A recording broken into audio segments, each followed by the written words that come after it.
अकबर और बीरबल की कहानी सोने का खेत। अकबर और बीरबल की कहानी सोने का खेत। अकबर बीरबल की कहानी सोने का खेत। अकबर बीरबल की कहानी सोने का खेत, a field of gold. Akbar Birbal story in Hindi में। अकबर अपने एक सेवक को झूठ बोलने की सजा के तौर पर फांसी पर चढ़ाने का हुक्म सुना देते हैं। बीरबल कैसे साबित करता है कि झूठ हर कोई बोलता है और कैसे उस व्यक्ति को बचाता है, यही इस कहानी में बताया गया है।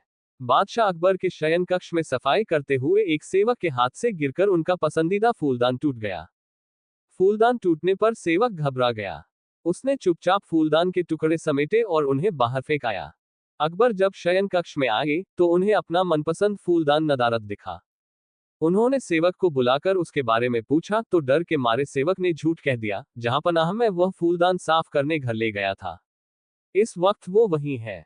अकबर ने सेवक को तुरंत वह फूलदान घर जाकर लाने का आदेश दे दिया। यह आदेश पाकर सेवक के पसीने छूटने लगे। बात छुपाने का कोई औचित्य ना देख उसने अकबर को सब कुछ सच सच बता दिया और हाथ जोड़कर माफी मांगने लगा। अकबर फूलदान टूटने की बात पर तो उतने नाराज नहीं हुए, लेकिन उन्हें सेवक का झूठ बोलना हजम नहीं हुआ और उन्होंने उसे फांसी की सजा सुना दी। सेवक गिड़गिड़ाता रहा, लेकिन अकबर ने उसकी एक न सुनी। अगले दिन अकबर ने दरबार में इस विषय को चर्चा का मुद्दा बनाया और दरबारियों से पूछा, क्या आप में से किसी ने कभी झूठ बोला है? सारे दरबारियों ने एक स्वर में इनकार कर दिया। जब अकबर ने बीरबल से पूछा तो बीरबल बोला, जहां पनाह, हर इंसान कभी ना कभी झूठ बोलता है। मैंने भी बोला है। मुझे लगता है कि जिस झूठ से किसी को नुकसान न पहुंचे उसे बोलने में कोई बुराई नहीं है। बीरबल की बात सुनकर अकबर गुस्सा हो गए। उन्होंने उसे फांसी की सजा तो नहीं सुनाई, किंतु उसे अपने दरबार से निकाल दिया।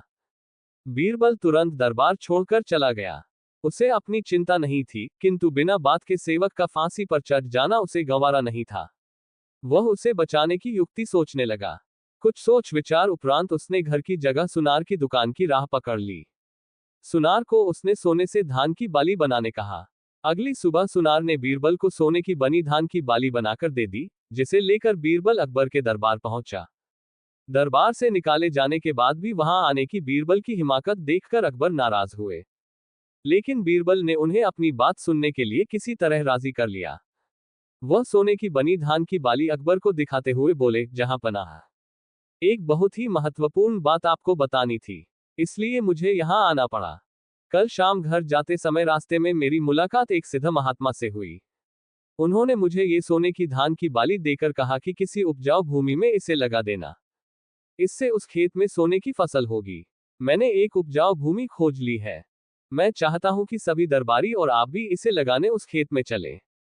आखिर देखें तो सही कि महात्मा की कही बात सच है या नहीं। अकबर बीरबल की बात मान गए और दूसरे दिन एक नियत समय पर खेत में पहुंचने के लिए दरबारियों को आदेशित कर दिया। अगले दिन सभी नियत समय पर खेत पर पहुंचे। अकबर ने बीरबल को सोने से बना धान का पौधा खेत में लगाने को कहा, लेकिन बीरबल ने इनकार करते हुए कहा, जहां पनाह, महात्मा ने ये पौधा देते हुए मुझे निर्देश दिया था कि जिस व्यक्ति ने कभी झूठ ना बोला हो, उसके द्वारा लगाने पर ही खेत में सोने की फसल होगी। इसलिए मैं तो ये पौधा लगा नहीं सकता। कृपया आप दरबारियों में से किसी को ये पौधा लगाने का आदेश दे दीजिए। अकबर ने जब दरबारियों से धान का वह पौधा लगाने कहा तो कोई सामने नहीं आया। अकबर समझ गए कि सभी ने कभी ना कभी झूठ बोला है। तब बीरबल ने वह पौधा अकबर के हाथ में दे दिया और बोला, जहां पनाह, यहां तो कोई भी सच्चा नहीं है, इसलिए ये पौधा आप ही लगाएं। लेकिन अकबर भी वह पौधा लेने में हिचकने लगे और बोले, बचपन में हमने भी झूठ बोला है। कब ये याद नहीं, पर बोला है, इसलिए हम भी ये पौधा नहीं लगा सकते।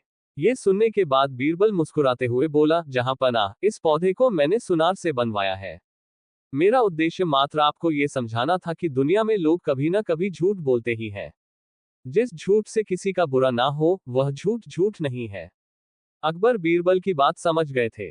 उन्होंने उसे वापस दरबार में स्थान दे दिया और सेवक की फांसी की सजा माफ कर दी। दोस्तों, आशा है आपको ये अकबर और बीरबल की कहानी सोने का खेत पसंद आई होगी। आप इसे लाइक करें और अपने फ्रेंड्स के साथ शेयर भी करें। मजेदार हिंदी स्टोरीज के लिए हमें सब्सक्राइब करें प्लीज। थैंक्स।